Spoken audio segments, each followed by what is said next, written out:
Calotes em CRIs já atingem 11 fundos imobiliários listados em bolsa de valores, são os fundos de papel. E com esses calotes tem fundo caindo mais de 40%. E não estou falando de um, são alguns com esse resultado extremamente adverso. Sendo que o setor de fundos de papel, ele era pouco representativo no mercado até algum tempo. Mas, depois de uma inflação muito alta e de passarmos por um ciclo de aumento de juros para combater essa inflação, como vários CRIs pagam IPCA mais alguma coisa, CDI mais alguma coisa, esse setor se tornou muito atrativo e atraiu muitas pessoas físicas que agora podem estar amargando um severo prejuízo. E na minha carteira, que tinha uma grande exposição a fundos de papel, será que a mesma coisa está acontecendo? É sobre isso que iremos falar no episódio de hoje do Viver de FIIs, episódio 11 dessa série, sendo que eu ainda vou colocar um outro fundo imobiliário na minha carteira.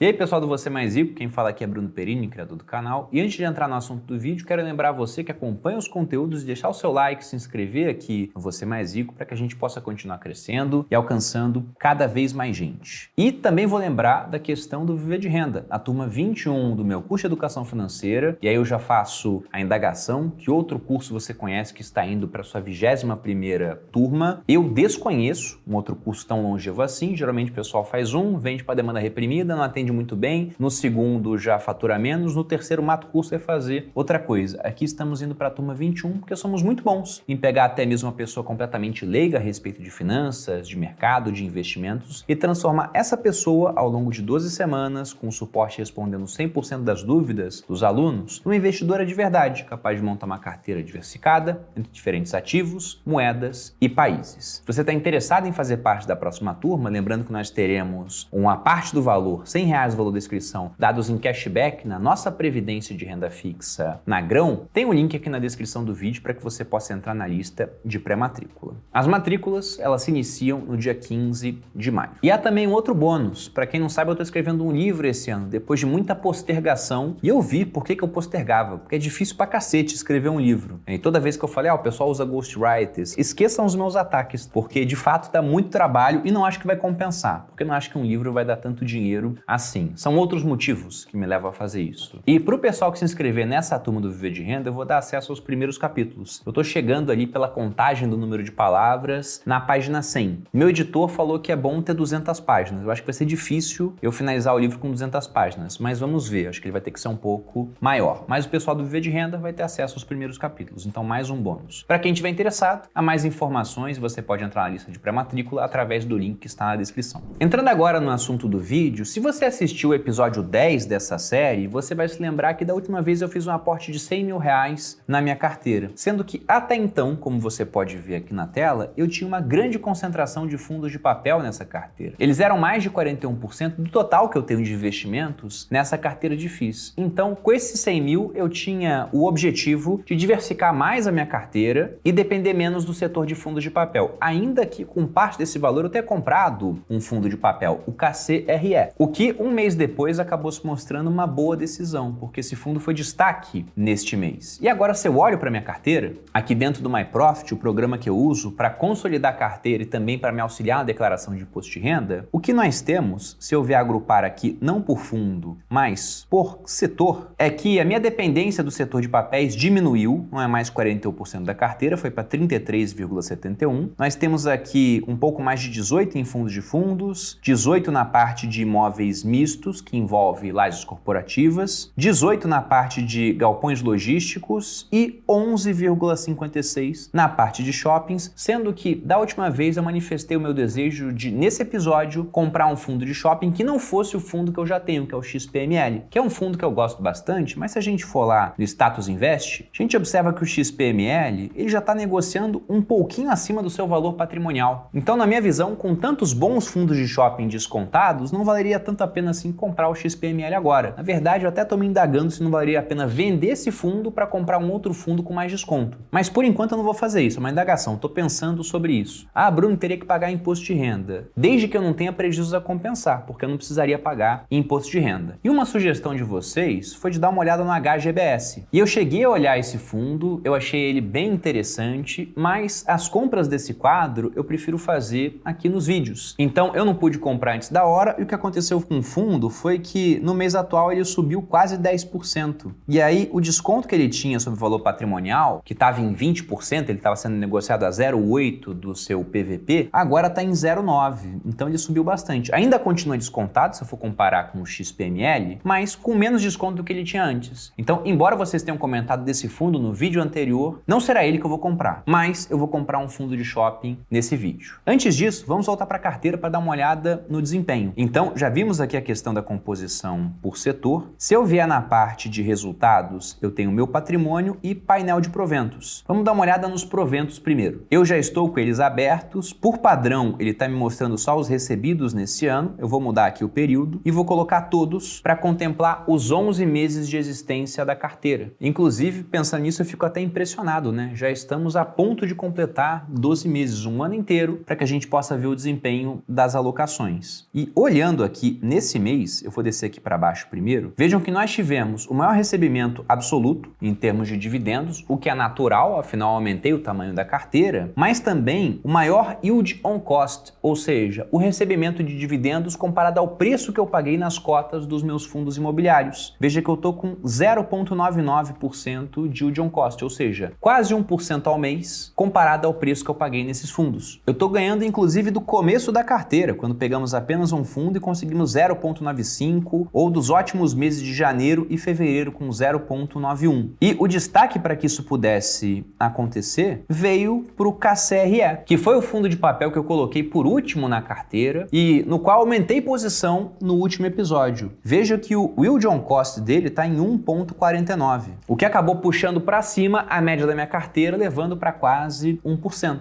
E aí, se eu vou agora para dar uma olhada no desempenho da carteira, que já contabiliza tanto a subida das cotas quanto a questão do dinheiro que eu estou ganhando como dividendos. Entrando aqui na parte de patrimônio, pegando desde o começo da carteira, em junho de 2022, até agora, o que nós temos é que após um bom começo, a gente ganhou de tudo, depois fomos ultrapassados pelo Ibovespa e um período amargando aqui perdas frente ao CDI, nós finalmente voltamos a ganhar de tudo, inclusive do CDI, desse maratonista imparável que está todo dia tendo um desempenho positivo e nesse momento altamente positivo devido ao CDI em 3,65% ao ano. E aqui a gente tem a comparação da carteira com o Ibov, com o IPCA, com o CDI, mas vamos lembrar que o índice adequado para você comparar uma carteira de fundos imobiliários é o IFIX. E veja que contra o IFIX a gente está dando uma surra há bastante tempo. O desempenho do IFIX agora está em 0,55 e o da carteira em 10,83. Isso é quase 20 vezes o desempenho do IFIX no mesmo período. Contudo, comparando com todos os outros benchmarks, também estamos ganhando. E aqui eu chamo a atenção para o CDI, porque algumas pessoas vinham nos comentários e falavam: trabalham todo aí comprando fundo imobiliário, não consegue ganhar do CDI, tá escolhendo errado. Bom, agora estamos ganhando do CDI e digo para vocês, é difícil pra caramba fazer isso durante esse período. Na hora que esse CDI cair, e aqui eu estou colocando uma queda imaginando que ele tem espaço para isso, com juros futuros caindo também e não simplesmente uma canetada que derruba o CDI enquanto a inflação tá alta e os juros futuros explodem, mas na hora que a gente vê realmente um ciclo de queda de juros, tanto com a taxa curta quanto a taxa longa caindo, eu acho que aí sim a carteira vai abrir uma boa diferença para o CDI. Mas isso nós saberemos no futuro. Contudo, já nos aproximando de 12 meses da carteira, eu fico muito satisfeito de ver que o desempenho dela está indo muito bem. E descendo aqui para baixo, um destaque foi esse mês, porque nesse mês até agora tivemos 5,15% de desempenho, o que mudou totalmente, né, a trajetória da carteira. Praticamente em um mês, nós registramos metade do desempenho que a gente tem agora acumulado. E na renda variável é isso mesmo, né? Se você volta aqui no histórico, só em novembro a gente caiu quase 7%. Em agosto do ano passado subimos 10%. Então renda variável, como o próprio nome já diz, varia e mesmo no geral, fundo imobiliário tendo menos volatilidade do que bolsa de valores, ele pode variar muito e esse muito não é só para cima não, pode ser muito para baixo. Igual está acontecendo agora com vários fundos de papel. E antes de entrar nessa parte dos fundos de papel, vou lembrar aqueles que gostam da plataforma do MyProfit, querem um consolidador de carteira, mas também que auxilia a fazer toda a parte do imposto de renda, que eu gravei um vídeo mostrando como você pode declarar o seu imposto de renda utilizando o MyProfit em coisa de literalmente 5 minutos. É realmente muito rápido, utilizando uma declaração que eles fazem aqui, misturado com a sua declaração do ano anterior, ou você pode usar um robozinho para preencher a declaração desse ano. Então há várias formas de facilitar a sua declaração de imposto de renda utilizando essa plataforma. Foi criada inclusive por um aluno do Viver de Renda da Turma 10, o Rodrigo Poveron. E para quem quiser conhecer e utilizar um cupom de desconto, nós temos uma parceria aqui no canal, você pode usar o cupom PERINI10 e assinar o MyProfit com 10% de desconto. Entrando agora na parte da crise de crédito e com o CRIs ficando inadimplentes, afetando o desempenho de vários fundos imobiliários de papel, o primeiro ponto a ser citado é que na parte dos fundos de papel da minha carteira, essa crise não se manifestou, pelo menos não ainda. Porque como vocês podem ver aqui na tela, olhando o desempenho do KNSC11, do KCRE11 e do RBRY11, nenhum deles caiu muito. A maior queda que nós temos aqui é de 4% do RBRY11, que ainda é uma queda totalmente normal, compensada inclusive por uma bela subida do KCRE. E aí talvez você fale, poxa, mas 4% para um fundo imobiliário é ruim de queda. Não se você for comparar com as quedas que nós tivemos em outros fundos de papel. Vejo aqui na tela as quedas de mais de 40%, algumas se aproximando de 50%, do HCTR11, do DEVA11, VSLH11 e do TORD11. Então todos caindo muito por conta dessa questão da inadimplência. E por que nós estamos tendo inadimplência nos CRIs? A culpa disso é do juro alto. Ele é o grande vilão da história. E antes que você se una à esquerda brasileira e comece a botar fogo em bonecos representando o presidente do Banco Central, Roberto Campos Neto, vamos lembrar que as taxas de juros elas sobem para controlar uma inflação, que agora já está controlada, está ficando mais baixa, embora você tenha uma certa deterioração em horizontes mais longos, o que deve levar essa taxa a cair em algum momento. Tem muita gente falando até que na próxima reunião do Copom a gente já pode ver o começo dessa queda das taxas. Mas o que acontece é que durante essa subida de juros, o pessoal que tomou dívida sofre, porque se você pega as dívidas que estão dentro de um CRI, o que acontece é que essas dívidas estão indexadas a índices, como por exemplo IPCA ou CDI. E quando esses índices sobem muito, eles comprometem a rentabilidade desses negócios. Porque uma coisa é você tomar dívida para reinvestir no seu próprio negócio, enquanto você consegue de rentabilidade 12% ao ano e sua dívida custa 6%. Outra coisa é você fazer a mesma coisa enquanto sua rentabilidade continua sendo de 12% e tua dívida está custando 20%. E nessa hora que o pessoal descobre que fundo de papel é diferente de fundo de tijolo. Porque pensar é tudo fundo imobiliário, mas no de tijolo você tem um imóvel, você tem um ativo e o recebimento de dividendo vem do aluguel daquele ativo. Então veja que há um principal, um patrimônio grande e você recebe uma parte daquilo. Já o fundo de papel, o que você tem é um empréstimo que vai ser pago aos poucos, sendo amortizado e também os juros da dívida vindos para você. Então na hora que esse cara que tomou esse empréstimo fala, olha, eu não tenho como te pagar, o valor daquilo vai cair abruptamente, como nós estamos observando agora nesses fundos que eu mostrei. E nisso, muitas pessoas físicas estão perdendo dinheiro porque simplesmente na hora de selecionar fundo imobiliário, tem muita gente que faz o seguinte, vai lá e bota ranking de dividend yield e pega simplesmente os que pagam mais. Em episódios passados, quando eu adquiri o KCRE11, eu até falei para vocês que eu estava me aproveitando dessa falta de eficiência nesse mercado, do pessoal não estudar muito bem aquilo que está fazendo. Porque nesses rankings de dividendos, como o KCRE é um fundo novo e não tem ainda 12 meses, ele ficava lá para trás. Porque vários sites não anualizam o recebimento de dividendos, então parecia que ele pagava muito pouco comparado aos outros, sendo que ele pagava pouco porque existia 4 meses, 5 meses, 6 meses. À medida que ele se aproxima de um ano inteiro, o dividendo dele está ficando muito mais alto e ele tem chamado mais a atenção dos investidores. Só que quando você coloca nesse ranking de dividendos, o que acontece é que você está pegando aqueles fundos que pagam mais e tem um preço mais baixo comparado a esse pagamento, porque são mais arriscados. E esse risco, quando você fala de dívida, ele geralmente se manifesta de uma vez, quando acontece uma inadimplência. Então parece que aquilo é muito seguro até uma hora que, do nada, não é mais. E vamos lembrar que fundos imobiliários de papel são como se fossem fundos de renda fixa. E na renda fixa é isso, você faz um empréstimo para alguém para receber os seus juros de volta. E inclusive a crise de crédito não se estende só a setor imobiliário, a crise. Nós tivemos recentemente quebras de alguns bancos e financeiras. E aí muita gente vai lá e fica surpreso, né? Mas poxa, imagine um banco que para conseguir o dinheiro das pessoas para emprestar para os outros, tem que pagar, igual tem banco pagando, 150% do CDI. Sendo que no cenário atual com CDI em 13,65%, o que você tem é um custo de quase 20,5% ao ano para o banco pegar esse capital e tentar rentabilizar, sendo que sobre isso vai ter um certo índice de inadimplência. Então é muito complicado que um banco consiga sobreviver com esse custo de crédito, digamos assim, com o custo para obter dinheiro de correntistas e investidores. Se você pega o Itaú, que é um baita banco, como você pode ver aqui na parte de indicadores, ele tem um ROI, ou seja, capacidade de rentabilizar o seu patrimônio líquido, de 16,75. Então, se ele tivesse todo esse custo de capital, ele não conseguiria existir. E o ROI não é a melhor métrica para a gente olhar isso. Na verdade, seria bom olhar o ROIC, mas bancos não têm ROIC porque eles não têm essa dívida. Mas no ROIC, o que você olha é a rentabilidade que uma empresa consegue sobre o seu capital e também o dinheiro pego através de dívida. Então, se eu for olhar, por exemplo, a Klabin, que é uma empresa que eu gosto e está lá na carteira de ações, no viver de ações que nós temos aqui no canal, veja que o ROIC dela, ou seja, a rentabilidade que ela consegue sobre o capital próprio e também capital de terceiros, pego através de dívida, é de 12,22%.